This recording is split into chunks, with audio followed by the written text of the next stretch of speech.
Айдың түртсең таңбасынан терең тарихқа сыр шертетін бұл өңір, яғни Тараз қаласында киелі кесенелер мен ғимараттар жетіп артылады. Олардың өзіндік тарихы мен маңыздары бар. Туристердің осы жерге көптеп ағылуының негізгі себебі де осы бір ғажайып жердің тылсым күші болады. Кесененің артында екі мұнарасы бар. Қасбеті оңтүстікке қарай бағытталған, ал ішіндегі мұнарасы оңтүстікке солтүстікке бағытталған. Көріп тұрғандарыңыздай кесене төрт бұрышты. Іші бір үлкен бөліктен және бөлікті дәлізден және бір үш кіші бөлік бөлмеден тұрады.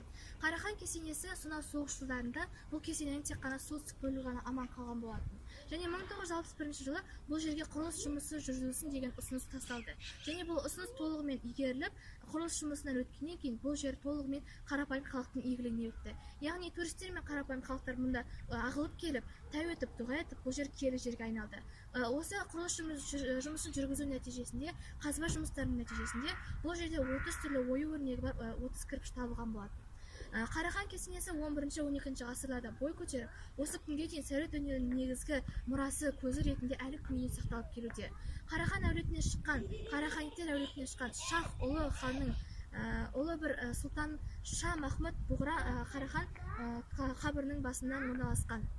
Және бұл кесененің негізгі орналасуының негізгі себебі өзінің сүйген жары, сүйген сұлуы Айша бибі күмбезінің арасына жақын жол салуының негізі болып табылады.